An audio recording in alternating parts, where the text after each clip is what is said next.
ಯೂಟ್ಯೂಬ್ನಲ್ಲಿ ಎಪಿಕೆಎಸ್ ಆರ್ಗ್ಯಾನಿಕ್ಸ್ ಜಾಹೀರಾತನ್ನು ನೋಡಿ ಮೊಬೈಲ್ ಮೂಲಕ ಸಂಪರ್ಕಿಸಿ ಆರ್ಡರ್ ಮಾಡಿದೆ. ಮೊದಲು ರಾಸಾಯನಿಕ ಗೊಬ್ಬರ ಬಳಸುತ್ತಿದ್ದೆ. ಬೆಳೆ ಚೆನ್ನಾಗಿತ್ತು, ಆದರೆ ಮಣ್ಣಿನ ಗುಣಮಟ್ಟ ಕಡಿಮೆಯಾಗುತ್ತಿತ್ತು.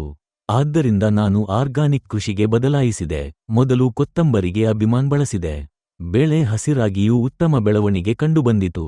ನಂತರ ಸೌತೆಕಾಯಿಗೆ ಅಭಿಮಾನ್ ಮತ್ತು FL77 ಬಳಸಿದೆ. ನಮಸ್ಕಾರ, ನನ್ನ ಹೆಸರು ಅಶೋಕ್. ನಾನು ಕೃಷ್ಣಗಿರಿ ಜಿಲ್ಲೆಯವನು. ನನ್ನ ಬಳಿ 3 ಎಕರೆ ಜಮೀನು ಇದೆ.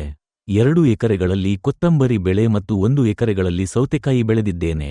ಯೂಟ್ಯೂಬ್ನಲ್ಲಿ ಎಪಿಕೆಎಸ್ ಆರ್ಗ್ಯಾನಿಕ್ಸ್ ಜಾಹೀರಾತನ್ನು ನೋಡಿ ಮೊಬೈಲ್ ಮೂಲಕ ಸಂಪರ್ಕಿಸಿ ಆರ್ಡರ್ ಮಾಡಿದೆ. ಮೊದಲು ರಾಸಾಯನಿಕ ಗೊಬ್ಬರ ಬಳಸುತ್ತಿದ್ದೆ. ಬೆಳೆ ಚೆನ್ನಾಗಿತ್ತು, ಆದರೆ ಮಣ್ಣಿನ ಗುಣಮಟ್ಟ ಕಡಿಮೆಯಾಗುತ್ತಿತ್ತು. ಆದ್ದರಿಂದ ನಾನು ಆರ್ಗಾನಿಕ್ ಕೃಷಿಗೆ ಬದಲಾಯಿಸಿದೆ. ಮೊದಲು ಕೊತ್ತಂಬರಿಗೆ ಅಭಿಮಾನ್ ಬಳಸಿದೆ. ಬೆಳೆ ಹಸಿರಾಗಿಯೂ ಉತ್ತಮ ಬೆಳವಣಿಗೆ ಕಂಡುಬಂದಿತು. ನಂತರ ಸೌತೆಕಾಯಿಗೆ ಅಭಿಮಾನ್ ಮತ್ತು FL77 ಬಳಸಿದೆ.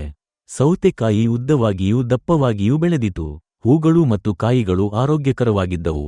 ಬಿತ್ತಿದ 10ನೇ ದಿನ ಅಭಿಮಾನ್ ಬಳಸಿದೆ. 20ನೇ ದಿನ ಮತ್ತೆ ಬಳಸಿದೆ. 25ನೇ ದಿನ FL77 ಬಳಸಿದೆ. ಕೊಯ್ಲು ಮುಗಿದಿದ್ದು ಉತ್ತಮ ಲಾಭ ಸಿಕ್ಕಿದೆ. ಎಪಿಕೆಎಸ್ ಆರ್ಗ್ಯಾನಿಕ್ಸ್ಗೆ ಧನ್ಯವಾದಗಳು.